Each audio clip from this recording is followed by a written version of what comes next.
এগ্ৰিনেক্সাছৰ ফালৰ পৰা সকলো ফাৰ্মাৰক নমস্কাৰ। আজি আলোচনা কৰিম বেঙেনা খেতিৰ বিষয়ে। বেঙেনা খেতি কেনেকৈ কৰিলে লাভ বেছি হ'ব। চাওক, বেঙেনা খেতি যদি প্ৰপাৰ মেনেজমেণ্ট নকৰে ভালকৈ, তেনেহ'লে লোকচান হৈ যাব। যদি ভালকৈ প্ৰপাৰ মেনেজমেণ্ট কৰিব পাৰে, তেনেহ'লে লাভৰ পৰিমাণ বেছি হ'ব, লাভ হ'ব খেতিখনৰ পৰা। সেইকাৰণে বেঙেনা খেতিৰ মূল সমস্যাকেইটা কি কি আছে? মূল সমস্যাবিলাক যদি চোৱা যায়, তেনেহ'লে চাব পাৰিব, যেতিয়া প্লান্টেশ্যন কৰিব পুলিকেইটা পচন ধৰি যাব, আৰু কেইদিনমান পিছত চাব বেঙেনাৰ পাতবোৰ কুকৰি হৈ আছে, হালধীয়া ৰং হৈ আছে, হালধীয়া স্পট পৰি আছে, আৰু গপককৈ ষ্টপ কৰি গছবোৰ মৰি আছে, আৰু ফিজেৰিয়াম উইল্ট, বেক্টেৰিয়া উইল্ট এইবিলাক খেতিখনত হৈ আছে। যদি খেতিখন এনেকৈ হৈ যায়, তেনেহ'লে লোকচানৰ পৰিমাণটো বেছি হৈ যাব। সেইকাৰণে মই আজি এনেকুৱা মেডিচিনৰ কথা ক'ম আৰু স্প্ৰেৰ কথা ক'ম, যি মেডিচিন খেতিখনত স্প্ৰে কৰিলে বেমাৰ নহ'ব।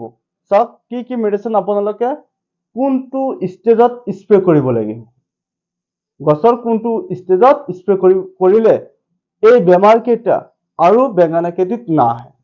বেঙেনাৰ পুলি প্লান্টেশ্যন কৰাৰ পিছত 2-3 দিনৰ পিছত চাব ঠিকেই আছে, কিন্তু 10 দিন পিছত চাব গছত পচন ধৰি দিছে। 10 দিনৰ পিছত, আজি ধৰি লওক আজি প্লান্টেশ্যন কৰিছে, আজিৰ পৰা 10 দিনৰ পিছত আপোনালোকে এটা স্প্ৰে কৰিব লাগিব, আৰু সেইটো স্প্ৰে হ'ল কেব্ৰিয়া টপ। প্ৰতি লিটাৰ পানীত 2 ml দি আপোনালোকে 10 দিন পিছত স্প্ৰে কৰিব।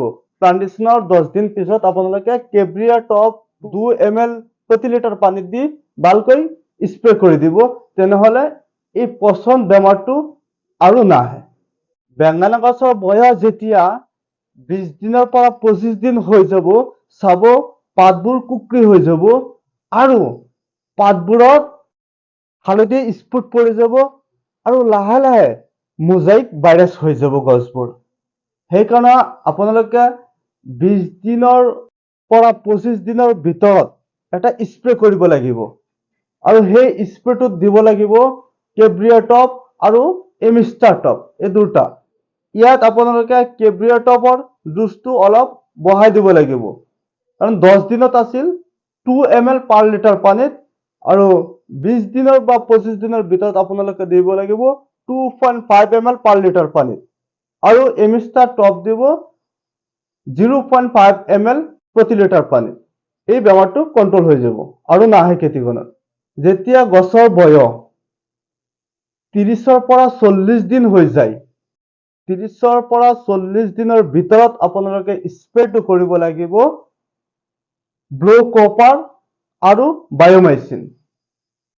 ব্লু কপাৰ আৰু বায়'মাইচিন যেতিয়া আপোনালোকে স্প্ৰে কৰিব, তেতিয়া গছ গপককৈ ষ্টক নকৰে, আৰু ফিজেৰিয়াম উইল্ট, বেক্টেৰিয়া উইল্ট খেতিত আৰু আহিবই নোৱাৰিব।